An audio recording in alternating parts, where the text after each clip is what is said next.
ఈరోజు మన ఆంధ్రజ్యోతి రాధాకృష్ణ ఒక అద్భుతమైన సర్వే రిపోర్ట్ తీసుకొని వచ్చాడు. ఆ సర్వే రిపోర్ట్లో టీడీపీ వస్తుందని చెప్పేసి జనాలను మోసం చేసే ప్రయత్నం చేశాడు. ఆ సర్వే ఏంది, దాని వివరాలు ఒకసారి చూద్దాం. టీడీపీ కూటమికి 20 ఎంపీ సీట్లు, ఇందులో 5 బీజేపీకి దక్కే ఛాన్సు, వైసీపీకి 5 స్థానాలు.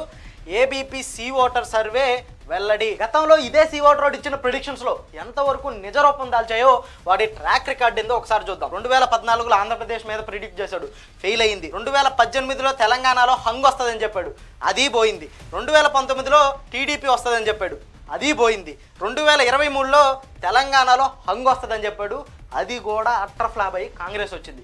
అది సి ఓటర్ క్రెడిబిలిటీ అనమాట. అసలు వాస్తవం ఏంటంటే ఆంధ్రప్రదేశ్లో ఏ సర్వే చూసినా కూడా మొత్తం వైసీపీ వస్తుందని చెప్తా ఉన్నారు. India TV CNX, YSRCP, Times Now ETG, Lok polls, political critic, Janmat polls, Deccan 24x7, Times Now, Navbharat, elections, first step solutions, India Analytica, poll strategy group, Partha Das, Times Now Matrix, ఇలా ఏ సర్వే చూసినా కూడా అన్నిట్లో వైసీపీ వస్తుందనే చెప్తున్నారు. కానీ ఆంధ్రజ్యోతి రాధాకృష్ణ, ఎల్లో మీడియా, చంద్రబాబు నాయుడు ఆ క్రెడిబిలిటీ లేని సి ఓటర్ని పట్టుకొని పట్టుకొని గోదావరి ఈదినట్టుగా ఇలా వాడి క్రెడిబిలిటీ లేని సర్వేలు పెట్టుకొని అదిగో చంద్రబాబు నాయుడు వస్తున్నాడు, అదిగో టీడీపీ వస్తున్నాడు అని చెప్పి ఊరు వాడ డబ్బు కొట్టుకుంటా తిరుగుతున్నాడు.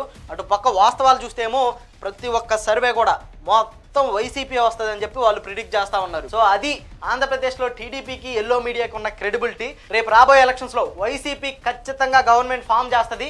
ఆ తర్వాత మన చంద్రబాబు నాయుడు వీళ్ళంతా అన్నీ సర్దుకొని అస్సాంకు పోవాల్సిందే.